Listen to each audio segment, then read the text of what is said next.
kehadiran kami di tempat ini, kami mau mengalami perjumpaan secara pribadi dengan Engkau.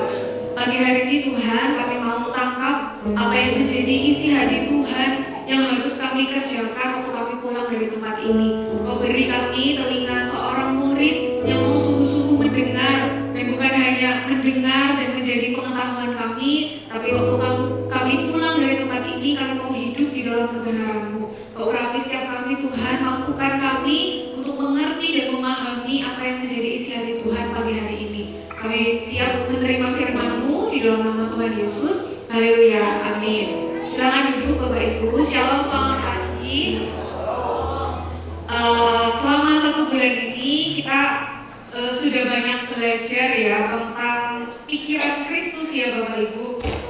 Harapannya tentu tema ini diulang berkali-kali supaya Bapak Ibu kita semua itu tidak hanya mengerti ya pikiran Kristus itu apa aja sih, nggak hanya mengerti, nggak hanya didiskusikan di dalam deko, tapi juga harapannya hari ini kita sudah terbiasa ya Bapak Ibu, sudah terbiasa berpikir dengan cara berpikir Kristus. Jadi mulai sekarang setiap kali ada sesuatu yang kita hadapi, ada masalah, ada apapun lah situasi-situasi yang kita alami sekarang, kita bisa dengan cepat berespon dengan caranya Yesus ya Bapak Ibu, amin? Ya, nah tapi pertanyaannya Bapak Ibu, kita tahu nggak sih kira-kira kenapa ya saya ini tuh perlu punya pikiran Kristus? Bahkan Paulus bilang dalam 2 Korintus 10 ayat yang kelima, kita itu bahkan sampai harus menawan dan menaklukkan pikiran kita pada Kristus. Artinya tuh sampai benar-benar harus dipaksa ya Bapak Ibu. Mau nggak mau kita ini harus memaksa pikiran kita, menundukkan pikiran kita itu di bawah pikiran Kristus. Nah, pertanyaannya itu kenapa? Padahal sebagai manusia kita ini kan sudah diberi kehendak bebas ya. Kita diberi akal budi, kita diberi otoritas untuk mengelola bumi dan segala isinya. Tapi kenapa pada akhirnya kita tetap harus menundukkan cara hidup kita, pikiran kita itu di bawah caranya Kristus? Nah, untuk mengetahui jawabannya kenapa kita perlu menawan dan menaklukkan pikiran kita pada Kristus, saya menunjukkan satu ayat Bapak Ibu. Di dalam Lukas 5 ayat yang ke-22 bunyi firman Tuhannya, akan tetapi Yesus mengetahui pikiran mereka, lalu berkata kepada mereka, apakah yang kamu pikirkan dalam hatimu? Nah, ini adalah salah satu cuplikan ayat di mana Yesus ini menyembuhkan orang lumpuh yang dinaikkan ke atas loteng ya Bapak Ibu. Tahu ya ceritanya ya, pasti familiar dengan cerita itu kan. Ketika orang lumpuh itu gak bisa masuk, terus teman-temannya itu gotong dia ke atas loteng dan turunkan dari atas ya. Kemudian ini Yesus bilang sama mereka, apakah yang kamu pikirkan dalam hatimu? Waktu saya baca kisah ini Bapak Ibu, ada satu hal yang mengganjal bagi saya ya. Kenapa Yesus itu bilang, apakah yang kamu pikirkan dalam hatimu? Padahal kan kalau kita ngomongin pikiran, imajinasi kita itu apa sih Bapak Ibu? Kalau ngomongin pikiran kan pasti identik dengan kepala, otak, dan sejenisnya kan Bapak Ibu. Tapi Yesus itu ternyata menyamakan pikiran manusia itu dengan hati. Bahkan bukan hanya di kisah ini aja, nanti kalau Bapak Ibu di rumah baca, cari di Alkitab, Bapak Ibu akan temukan di kisah-kisah yang lain, Yesus itu juga menyamakan pikiran manusia itu dengan hati. Itu berarti Alkitab itu sudah menggambarkan bahwa hati adalah sumber dari segala sesuatu yang kita pikirkan. Jadi dari hati baru timbul pikiran-pikiran. Kalau hati kita kotor, hati kita jahat, ya pikirannya tentu sama. Karena dari hati timbul pikiran ya Bapak Ibu. Nah, terus apa hubungannya antara hati manusia dengan pikiran? Nah, kita mau lihat Bapak Ibu. Dalam Kejadian 6 ayat yang kelima, firman Tuhan itu bilang gini, ketika dilihat Tuhan bahwa kejahatan manusia besar di bumi dan bahwa segala kecenderungan hatinya selalu membuahkan kejahatan semata-mata. Dalam Matius 15 ayat 19 dan Markus 7 ayat 21, firman Tuhan juga bilang hal yang sama. Karena dari hati timbul segala pikiran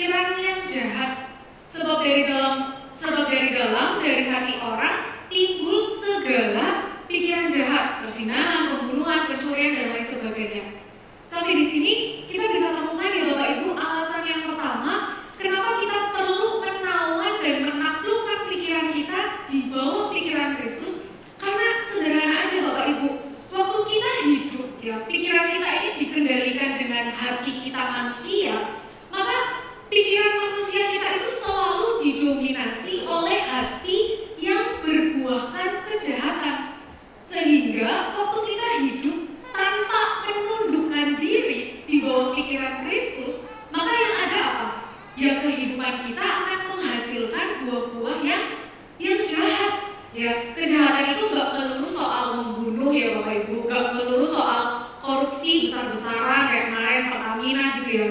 Bahkan ketika kita punya pikiran mementingkan diri sendiri, egois ya, kita punya pikiran sombong, kita punya pikiran pelit, tidak mau berbagi dengan saudara seiman kita, itu juga termasuk pikiran yang berbuahkan kejahatan di mata Tuhan Bapak Ibu. Nah, untuk itu kita perlu banget untuk menawan dan menaklukkan pikiran kita di bawah pikiran Kristus. Itu alasan yang pertama Bapak Ibu, karena hati kita itu pasti akan cenderung mementingkan diri sendiri dan berbuahkan kejahatan yang lain. Nah, alasan yang kedua, kenapa kita perlu menaklukkan pikiran kita di bawah pikiran Kristus? Karena ini Bapak Ibu, saya akan tunjukkan bagannya ya di depan. Kalau Bapak Ibu ingat, tahun lalu waktu saya khotbah tentang Roh Kudus, saya itu sempat jelaskan bagian ini ya Bapak Ibu, bahwa manusia itu terdiri dari dua dimensi ya Bapak Ibu. Oh ya, oke. Dimensi jasmani itu saya jelaskan lagi, yaitu tubuh kita yang terlihat seperti Bapak Ibu bisa melihat saya, ini dimensi jasmani saya. Kemudian ada dimensi rohani yang di dalamnya itu ada roh kita yang menghidupkan kita, dan juga bagi mereka yang lahir baru yang menerima Yesus sebagai Tuhan dan Juru Selamat, di dalam dimensi rohaninya itu dikuasai oleh Roh Kudus. Nah, di antara kedua dimensi ini ada satu jembatan penghubung yang namanya itu jiwa. Dan pikiran kita itu ada di dalam jiwa kita Bapak Ibu, pikiran, perasaan, dan kehendak.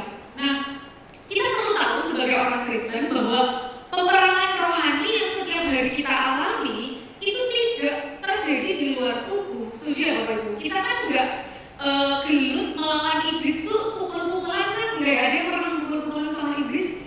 Saya pikir enggak ada ya Bapak Ibu yang bergulat secara fisik, enggak ada lah ya. Bahkan kalau Alkitab bilang iblis itu seperti singa yang mau-mau ya, yang menanti, menunggu kita, menunggu waktu yang tepat untuk menjatuhkan kita. Kita kan nggak bisa melihat iblis yang 24 jam mengintai kita nggak bisa lihat kan. Nah, peperangan rohani kita itu seringkali terjadi di jiwa Bapak Ibu, di pikiran, perasaan, dan kehendak. Saya kasih contoh gini, bulan lalu, bulan Februari, awal dan akhir bulan, saya itu sakit ya Bapak Ibu. Jadi di leher kiri saya itu ada benjolan yang cukup sakit, dan itu bikin saya tuh nggak bisa tidur ya, karena udah sakit, terus demam, menjalar ke telinga sampai ke kepala. Jadi saya benar-benar nggak bisa tidur berhari-hari gitu. Itu awal Februari. Akhir Februari ya saya juga mengalami hal yang sama. Jadi benjolannya hilang terus timbul lagi. Kali ini nggak cuma satu Bapak Ibu, seminggu di kiri gede banget ya, terus seminggu kemudian di sebelah kanan, jadi ada dua. Nah, pergumulannya itu mungkin di jasmani ya Bapak Ibu, sakitnya itu kan terlihat ya, dapat dirasakan. Tapi peperangannya itu di jiwa saya Bapak Ibu. Karena saya malas ke dokter, jadi saya cuma bermodalkan searching Google. Apa sih penyakit apa sih ini benjolan di leher? Bapak Ibu tahu kan kalau searching penyakit di Google pasti hasilnya apa? Kanker lah, tumor lah. Nah, saya tuh pas saya searching gitu ya di Google, terus saya baca, kok isinya yang jelek-jelek ya? Ada tumor, ada kelenjar getah bening, apa segala macam. Meskipun sakitnya di jasmani, tapi pertempurannya itu di sini Bapak Ibu, di pikiran saya. Wah, ini jangan-jangan kalau tumor beneran gimana nih? Jangan-jangan kalau saya kena kelenjar getah bening gimana ya? Kan saya masih muda. Jangan-jangan umur saya bentar lagi. Padahal ternyata Bapak Ibu ketika saya ke dokter itu cuma gondongan Bapak Ibu. Tapi apa? Iblis tahu bahwa ini adalah satu-satunya area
iblis itu juga serang Yesus di pikiran, perasaan, dan kehendak. Bahkan di Matius 26 ayat 38 sampai 39, waktu Yesus berdoa di Taman Getsemani, apa yang Yesus katakan dalam doanya? Hatiku sangat sedih, seperti mau mati rasanya. Hati itu ada di mana Bapak Ibu? Di perasaan, ada di jiwa Bapak Ibu.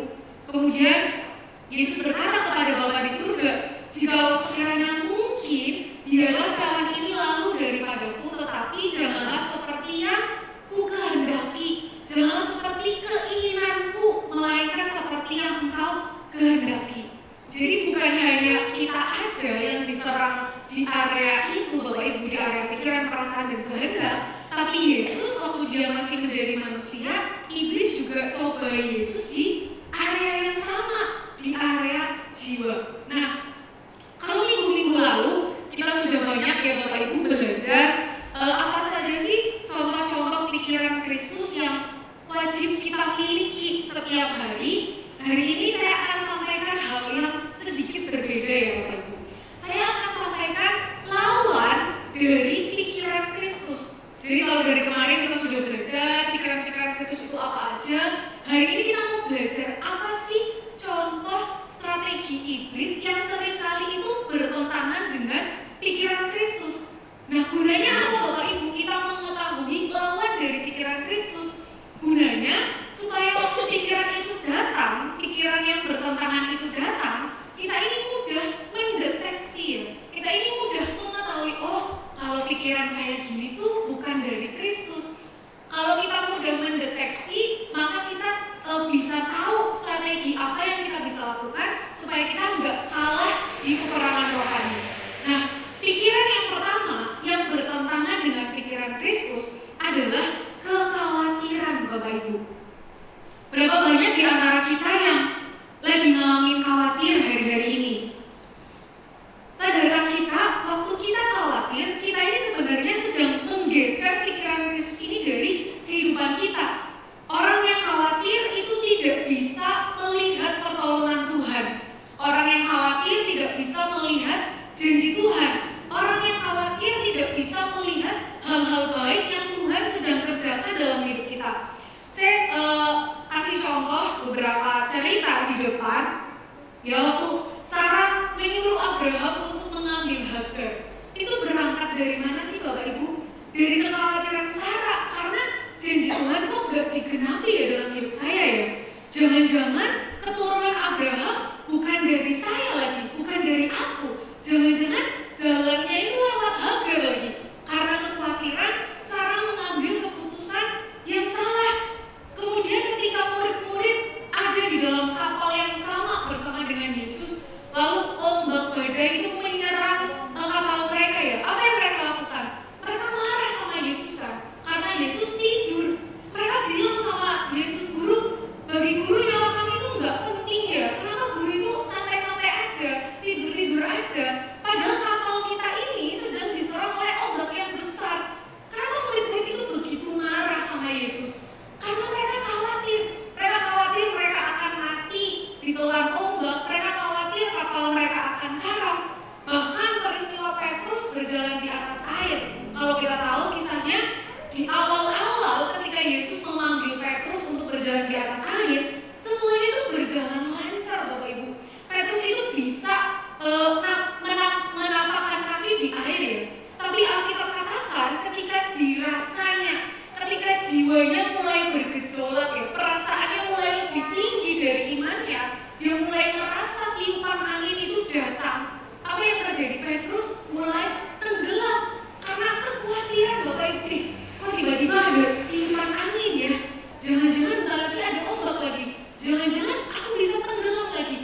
dia ini nyambi bikin usaha baking ya. Dia bikin usaha kue, bikin bolu dan lain sebagainya lah.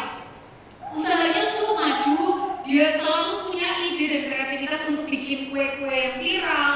Bahkan dia punya kemampuan fotografi yang bagus. Jadi setiap kali dia bikin brownies, dia bikin apa, di foto itu hasilnya tuh selalu estetik gitu, Bapak Ibu, selalu bagus gitu ya. Engagement sosial medianya tinggi, followersnya juga banyak. Kalau saya katakan untuk usaha yang baru, usaha teman saya ini cukup maju di Kota Semarang. Nah, tapi sampai hari ini teman saya ini hidup di dalam kekhawatiran akan masa depannya. Jadi setiap kali dia chat saya, dia selalu bilang bahwa dia takut dia nggak punya masa depan hanya karena dia ini sampai hari ini belum diterima di perusahaan manapun. Jadi dia udah daftar di sini, di segala macam perusahaan, sampai hari ini dia belum keterima, Bapak Ibu. Kami berdua lulus tahun 2021, berarti sudah berapa tahun? 4 tahun ya? 4 tahun berlalu dan dia belum bekerja, ya belum masuk ke perusahaan manapun, dan dia selalu khawatir. Dan yang uniknya, yang aneh, setiap kali kekhawatiran datang menguasai dia, seketika itu juga usahanya itu berhenti, Bapak Ibu. Tiba-tiba nggak ada orderan, dia nggak punya gairah untuk baking kue, dia nggak punya ide untuk bikin apa lagi ya, inovasi apa lagi ya. Seketika itu semua potensi yang dia punya itu hilang, Bapak Ibu. Dia bisa mengurung diri di kamar berhari-hari ya, berminggu-minggu nggak ketemu keluarganya. Dia menghabiskan waktu untuk meratapi nasibnya, Bapak Ibu. Padahal Tuhan sudah kasih dia potensi yang bisa dia kembangkan. Tapi begitu teman saya cerita sama saya, terus dia dengar firman, dia dengar bahwa oh ya saya masih punya masa depan, karena masa depan sungguh ada, harapan saya nggak akan hilang. Terus kekhawatirannya hilang, di saat yang sama ketika kekhawatirannya hilang, dia itu bisa punya ide, Bapak Ibu. Dia punya ide untuk bikin kue, dia punya semangat untuk menjalankan usahanya lagi. Bahkan hari-hari ini saya udah lama nggak kontak sama dia karena dia lagi baking ratusan toples nastar, Bapak Ibu, hari ini, karena mungkin lebaran juga ya. Jadi usahanya bisa begitu maju ketika kekhawatiran itu hilang. Tapi begitu kekhawatiran datang, sama siklusnya, potensinya hilang, semua yang baik hilang, ya dia nggak bisa ngapa-ngapain. Tapi begitu kekhawatiran itu bergeser, ya semua hal-hal baik yang Tuhan sudah sediakan, itu dia bisa sepenuhnya mengalami, Bapak Ibu. Nah, Bapak Ibu bisa tangkap pesannya ya dari cerita teman saya ini. Kekhawatiran itu selalu, Bapak Ibu, ketika kekhawatiran itu menguasai pikiran kita, itu selalu membunuh segala hal baik yang Tuhan itu sebenarnya sudah sediakan dalam hidup kita. Apa sih hari-hari ini pergumulan yang kita lagi hadapi? Mungkin terbanyak dari kita kan punya usaha ya, Bapak Ibu. Mungkin hari-hari ini ekonomi itu lagi susah banget ya, lagi seret banget. Tapi hanya karena usaha kita lagi sepi, terus kita khawatir akan apa yang akan terjadi besok, lantas kita lupa bahwa paling tidak masih ada pasangan yang mengasihi kita. Paling tidak masih ada anak-anak kita yang takut akan Tuhan, yang melayani Tuhan, yang beribadah bersama-sama dengan kita. Bukankah keluarga yang manis, keluarga yang harmonis itu lebih penting dari sekedar usaha kita yang sepi, Bapak Ibu? Hanya karena hari-hari ini mungkin Tuhan izinkan kita untuk mengalami sakit, ya. Tapi karena kekhawatiran menguasai pikiran kita, lantas kita jadi nggak bisa menikmati hari-hari kesempatan hidup yang Tuhan masih beri dalam kehidupan kita. Kekhawatiran itu juga menghalangi kita untuk melakukan kebenaran, Bapak Ibu. Coba, ketika pikiran Kristus datang untuk menyuruh kita mengampuni orang lain, lalu iblis taruh kekhawatiran itu dalam diri kita. Nanti kalau kamu ampuni, dia ngelunjak loh. Nanti kamu semakin disakiti loh. Akhirnya kita memutuskan untuk mengampuni enggak? Enggak, karena kekhawatiran itu menggeser pikiran Kristus. Waktu pikiran Kristus suruh kita untuk memberi, ya berbagi berkat,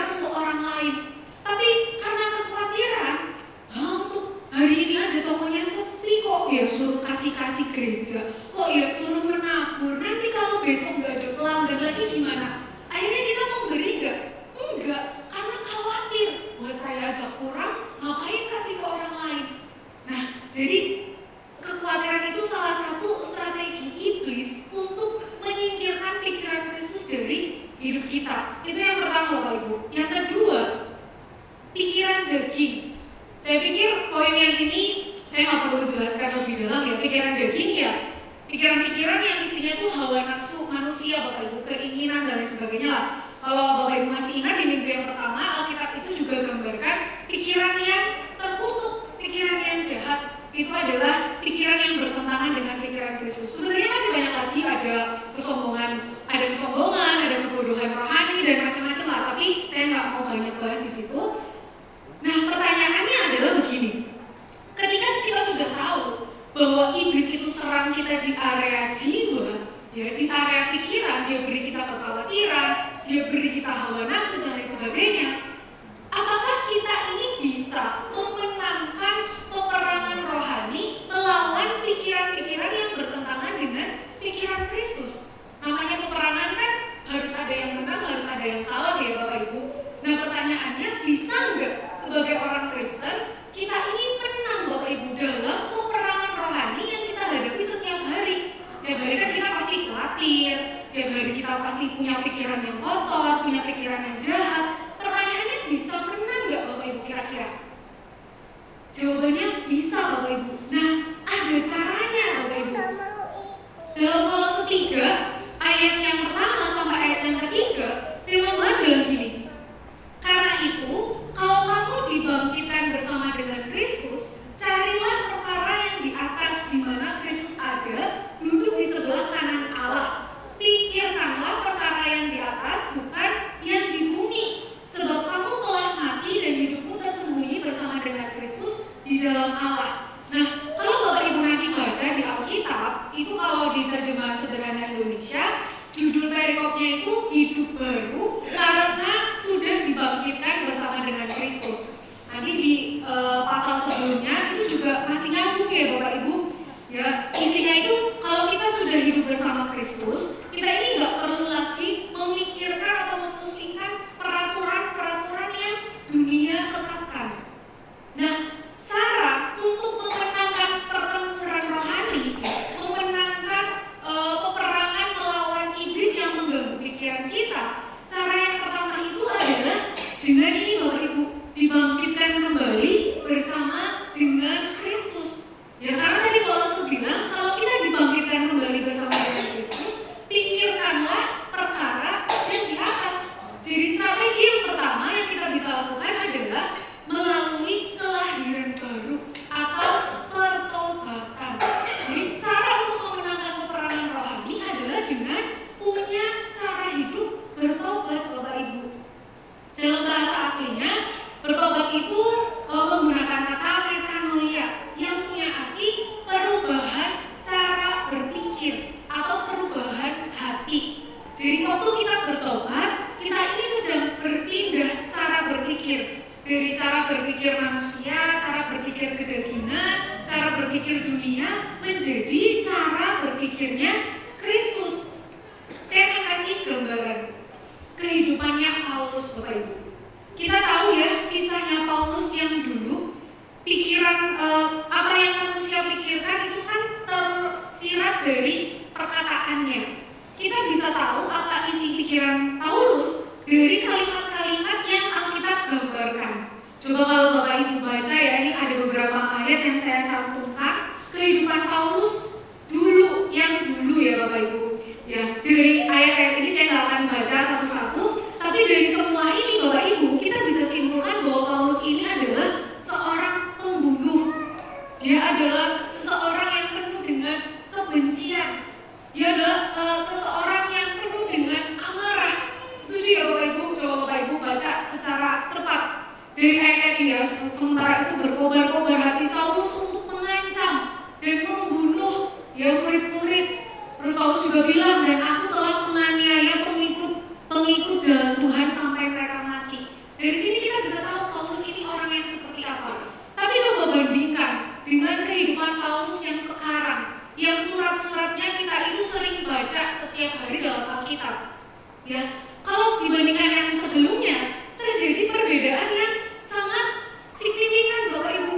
Kalau sebelumnya Paulus ini orang yang penuh kebencian, penuh amarah, dia seorang pembunuh, tapi sekarang Paulus yang kita kenal, dia adalah rasul yang lemah lembut. Ya, dari ayat-ayat yang dia tulis kita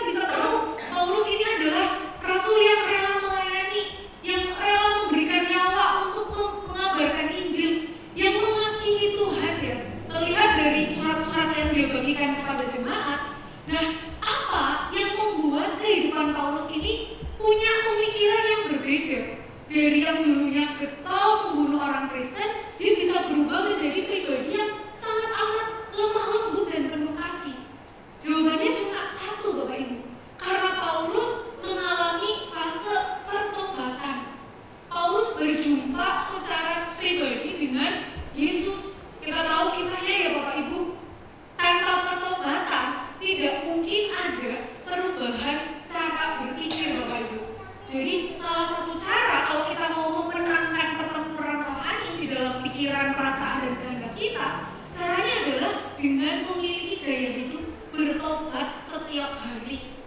Nah, itu cara yang pertama.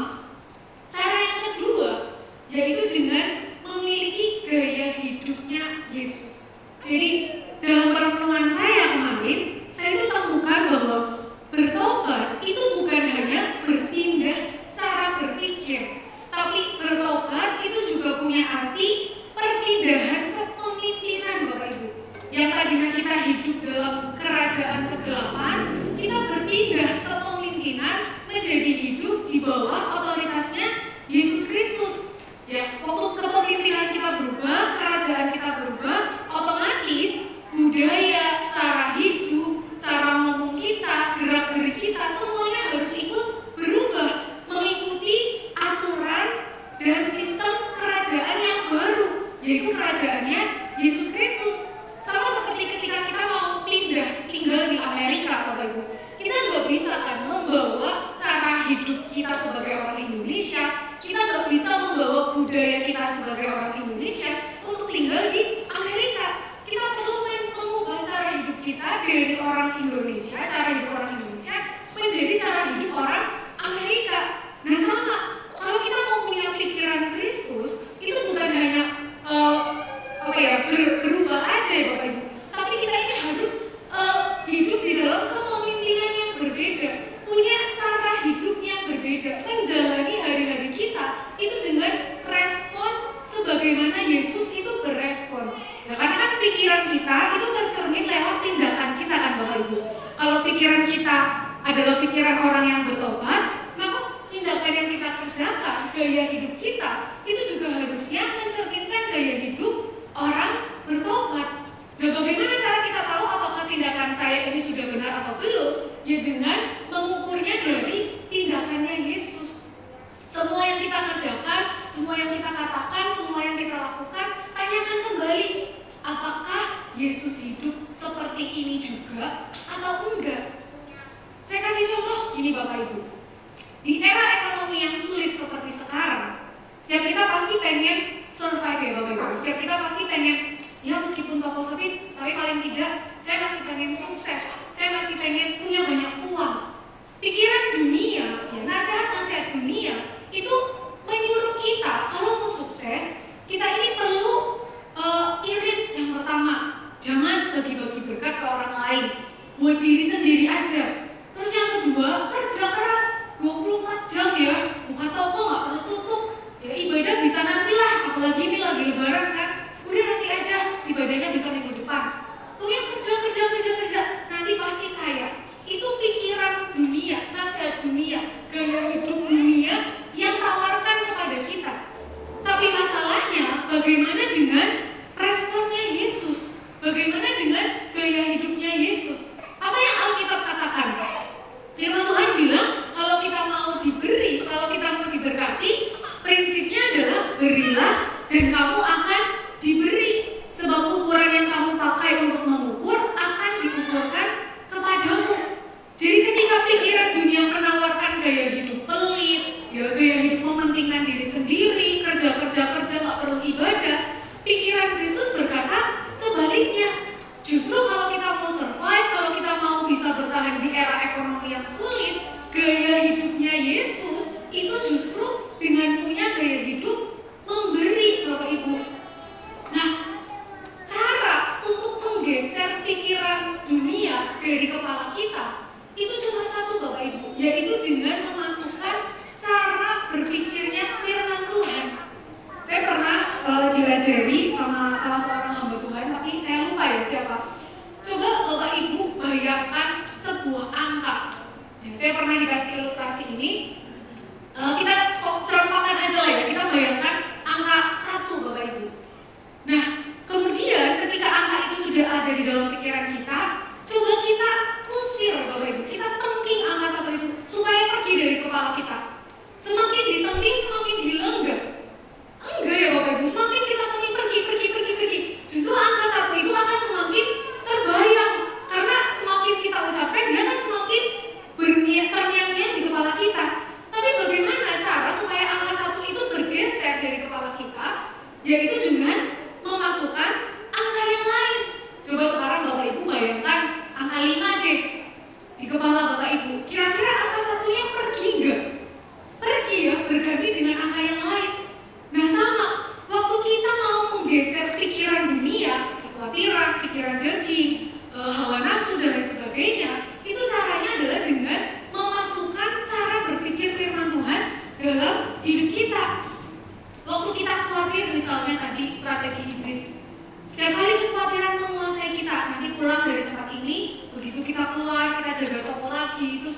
sepi, lalu kekhawatiran menguasai kita, coba ingat firman Tuhan itu bicara apa tentang kekhawatiran.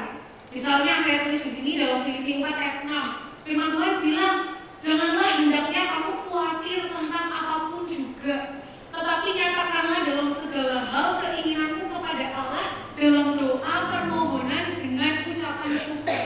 Jadi setiap kali Bapak Ibu jaga toko, terus melihat anak-anak Bapak Ibu, melihat suami Bapak Ibu, istri Bapak Ibu, terus Bapak Ibu merasa khawatir sama masa depan mereka, khawatir dengan bisnis kita, mulai masukkan firman Tuhan dalam kepala kita, mulai cari dalam Alkitab, mulai perkatakan firman Tuhan itu bilang apa sih tentang kekhawatiran, Tuhan Yesus itu bilang apa sih tentang kekhawatiran. Kemudian waktu kita diizinkan sakit, lalu kita takut, gimana ya kok aku sakit gak sembuh-sembuh, ya iblis berusaha serang kita, loh pasti gak bisa sembuh loh, pasti lama loh, kamu gak bisa ngapa-ngapain. Begitu jiwa kita diserang, ingat kembali firman Tuhan Bapak Ibu. Firman Tuhan bilang apa tentang sakit yang kita alami, cari ayat-ayat yang isinya tentang kesembuhan ya, lalu kita perkatakan itu, masukkan itu dalam pikiran kita. Suami-suami waktu gemes sama istrinya karena istrinya cerewet mungkin ya, ngomong terus pengennya pukul, pengennya gemes gitu ya. Coba ingat kembali pikiran Kristus itu bilang apa ya, sebagai suami tugasnya apa. Firman Tuhan bilang apa? Hai suami-suami, kasihilah istrimu. Jadi suami setiap kali mau tampar istrinya, setiap kali mau pukul, setiap kali mau berbuat hal-hal yang tidak selayaknya dilakukan, ingat kembali firman Tuhan itu ngomong apa. Oh iya, sebagai suami saya harus mengasihi istri saya. Sebaliknya juga sama yang ibu-ibu ya, meskipun saya belum jadi istri ya Bapak Ibu, tapi kan firman Tuhan ada ya. Kalau gemes sama pasangannya ya, kok gak ngerti-ngerti sih, kok gak ngerti maksudnya aku, rasanya pengen maki-maki, pengen ngomong kotor. Ingat kembali firman Tuhan itu ngomong apa sama istri-istri. Firman Tuhan ngomong apa kepada para ibu-ibu yang sudah menjadi istri? Hormatilah suamimu. Jadi setiap kali pikiran-pikiran dunia itu mengganggu kita ya, mengganggu keputusan kita untuk bertindak, masukkan kembali firman Tuhan dalam pikiran kita. Ubah gaya hidup kita dari gaya hidup kegelapan kepada gaya hidup kerajaan terang. Gaya hidup kerajaan terang itu apa aja? Ya hidup sama seperti Yesus hidup. Amin Bapak Ibu. Satu. Nah ini, waktu pikiran pelit datang, counternya apa? Lawannya apa? Ya punya gaya hidup murah hati. Waktu pikiran sombong menguasai kita, lawannya apa Bapak Ibu? Ya punya gaya hidup rendah hati. Selalu lawan pikiran-pikiran dunia itu dengan gaya hidupnya Yesus. Jadi waktu pikiran kita ngomong apa, ketika kita tahu itu bertentangan, maka yang kita lakukan sebaliknya, yang kira-kira Yesus bakal lakukan. Satu ayat terakhir Bapak Ibu, Filipi 4 ayat 8 sampai ayat 9. Kita baca sama-sama ya Bapak Ibu. 1, 2, 3. Jadi akhirnya saudara-saudara, semua yang benar, semua yang mulia, semua yang adil, semua yang suci, semua yang manis, semua yang sedap didengar, semua yang disebut kebajikan dan patut dipuji, pikirkanlah semuanya itu. Dan apa yang telah kamu pelajari, dan apa yang telah kamu terima, dan apa yang telah kamu dengar, dan apa yang telah kamu lihat padaku, lakukanlah itu. Maka Allah sumber damai sejahtera akan menyertai kamu. Yang menarik Bapak Ibu, Paulus itu gak hanya suruh kita untuk memikirkan semua yang benar, yang mulia, yang suci, yang manis, yang patut dipuji. Gak cuma dipikirkan, tapi Paulus juga bilang apa? Mana tadi? Lakukanlah itu. Jadi kita bukan hanya menghafal dari minggu kemarin ya, oh pikiran Kristus itu ini. Bukan hanya menghafal, tapi juga dilakukan. Ya punya gaya hidup seperti yang Yesus kerjakan. Ketika kita hidup dalam pertobatan, ya ketika kita lahir baru, berubah cara berpikir kita, berubah juga gaya hidup kita, maka saya pastikan Bapak Ibu ketika pulang